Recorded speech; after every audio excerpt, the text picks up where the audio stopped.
The enemy of your soul is very subtle and very cunning, and he often uses things in your soul that you have not submitted to God. A lot of times we are operating in a level of pride that is hidden from us.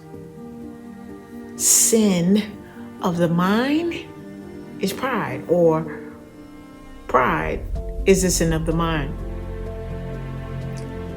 Pride is the sin of the mind. There's a text that people often quote from, two verses that they usually quote from in Amos chapter 2. Yet those very same people are against or are speaking against what Amos is speaking to or addressing in that chapter. Or rather, the Lord is addressing. The people of God in Amos' time had an issue, or had expressed an issue with God's prophets because they did not like the warning that was coming through the prophets of God. And so they dismissed them, or they tried to discredit them. And God begins to speak up for his prophets, for those who he has chosen. This functionality is not under an old covenant.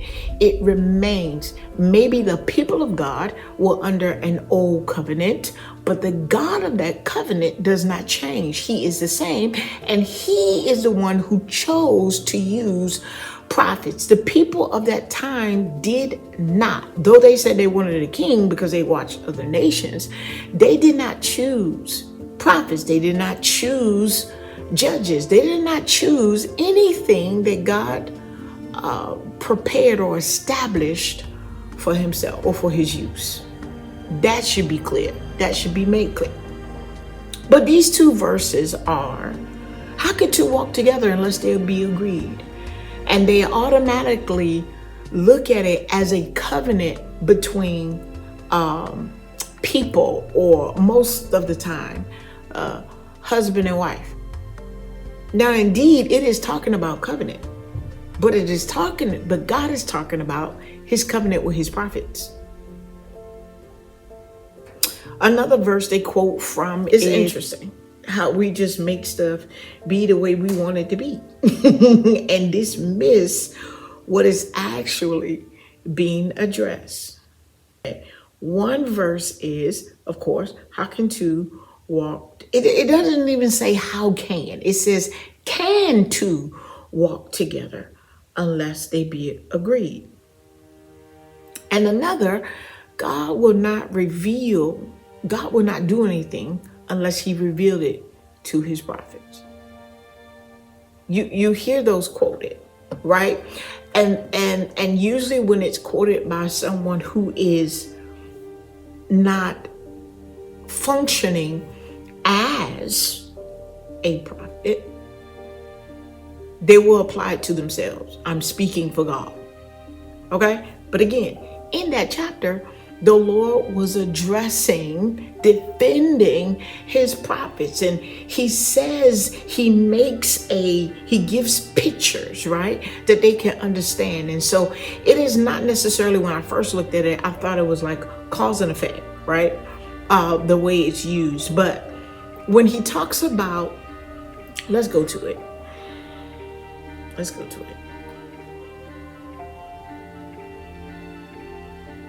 Now, this is what he said. Now, they had an issue with the prophets because of what was coming out of the prophets' mouth, because of what the prophets were declaring. So instead of having issue with what is being declared, or reconciling with what is being declared, or even responding to it, they wanted to dismiss the ones that were being used. Much like today. Hear this word that the Lord hath spoken against you, O Israel, children of Israel, against the whole family which I, God is saying, brought up from the land of Egypt. So God brought these people who were his people, who were not a people, but were made a people by God. So this was something that he reserved for himself. This was his family. You only have I known of the families of the earth. Therefore, I will punish you for all your iniquities. Now, wait a minute. To say you're the one that I've known and then said, therefore, because I've known you, I'm going to punish you for your iniquities, just seemed a bit, to the ear. It seemed a bit contradictive. It just does. Like, that's not what we would think. Okay. It's like, since I've known you, then I'm going to do good to you or something like that. Right. But it has to do with God had distinguished them from other nations, and he had made them, he had prepared for himself a family. You're the ones that I recognize as my family and made. Even confess you before other nations and in the earth as being mine. So since I prepared you for myself and I made you a family for me to carry out my will in the earth, or reveal my will, my mind, my heart in the earth, to put into animation so those that look on will know who I am. Because I've set you aside for that, when you go contrary, the people of the earth and those around, when they look at you, they have a perception of me that's false because of the way that you're moving. So I have to deal with you. Now, he didn't say your sin. He said your iniquity, your depravity, your perverseness. Jesus. You're mine, and yet you have perverted my image before the people. You have perverted my ways to the people in the earth. So I'm going to have to deal with you. Then it says, can two walk together except they be agreed? Now, some would say this is talking about Israel and God. Well, at this time, Israel was not in agreement with God. So they could no longer walk with him. God was no longer in agreement, although in covenant, he was not in agreement with Israel. And so he sent a representative, which we call a prophet. He sent his own representative to them to speak his heart, to speak his mind, to speak his will. To do what? What was the purpose of God's prophets? What do we see as a pattern in the Old Testament that God would use his prophets for? To bring a people back to himself, to restore the covenant, the relationship, the agreement, what we had. I want us to still have. The Lord sent a representative. Okay. And so the people had an issue with these representatives because they spoke for the Lord, but in declaring his heart, his mind, his will, the people had to respond. In them declaring it, the people now had something that they had to respond to or reject. So if they respond, they're coming back into covenant. If they reject the words of the prophet, then they are rejecting God. And so they would not be made responsible for that. They just rejected the prophet. And so the Lord, like, hold on now. Okay. Now let's keep going. Will a lion roar in the forest when he hath no prey? The roaring of the lion was God through his prophets, through The reason that the lion roared is because he's found prey. So if there is no prey to be had or found, you would hear no roar out of the lion. So God is saying, am I roaring without a cause, without a reason? Am I roaring through these prophets without a reason? Surely I have found something that will provoke the roar out of me. Will a young lion cry out if he have not taken anything? So when the lion comes in with the prey, it causes the young lion, maybe the young lion be the prophet, the lion be God. And now, because the lion has brought something to be consumed by the young lion, God has brought something to be taken into the mouth of the prophets, the heart of the prophets. Now you hear a cry out of the young lion or the prophet.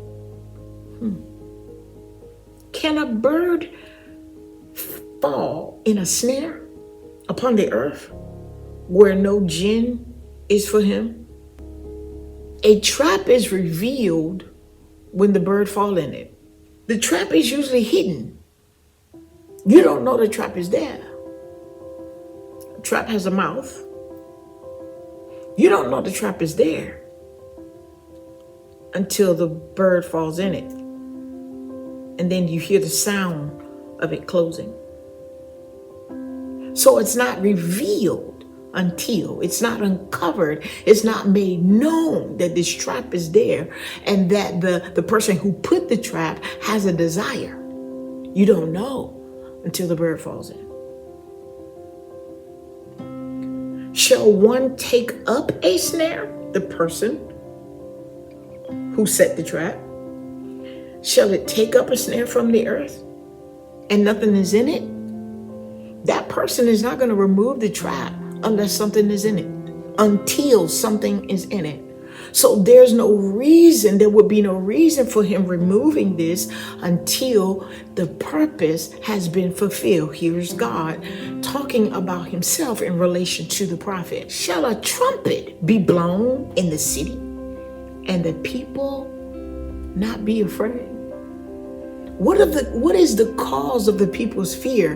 The sound of the trumpet. Why is the trumpet being blown, the prophet of God? Why is the trumpet being blown? Because the blower has seen danger. There's a warning, and the people recognize different sounds. Whether it's one blow, it means one thing, 2 blows, 3 consecutive blows, or a long one, they know what that means. And so you wouldn't know that there was danger if the trumpet didn't blow. You wouldn't know the danger that you haven't seen, you're not aware of it, unless the trumpet is blown.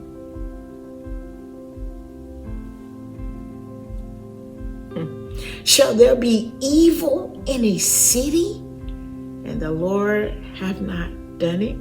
Surely the Lord God will do nothing, but he revealed his secrets unto his servants, the prophets. And then he says, the lion have roared, who will fear? I have spoken through my prophets, who will hear? Y'all get the picture. You can continue the chapter. Surely. So it is not without a cause, right? But the Lord is not talking about that so much as he is uncovering something but he is uncovering it and revealing it to his prophets, what he will do. I was talking about secrets last week, or I was talking about lights, and I came upon secrets because so the revealing is in this context of this verse is the uncovering of it. Remember, a trap is uncovered when the bird falls in it. A young lion is at rest until something is placed at his mouth. And a trap usually is depicted, in the Hebrew language as like this, a mouth, right? So it's something put in the mouth. Something is uncovered because of. So the Lord is not sending his prophets to speak without a cause. He has reason to. How can two walk together unless they be agreed? Okay, God and Israel was not in agreement. So it reveals that God's prophets must agree with him in order to walk with him and then reveal again his heart, his mind, his will. There is a return, just like what was needed in Amos. There is a return of fear, reverence for God. But some of the returning is going to happen. This is why you hear much talk in reference to the prophets of God and God making a distinguishment between the prophets of this world and his prophets.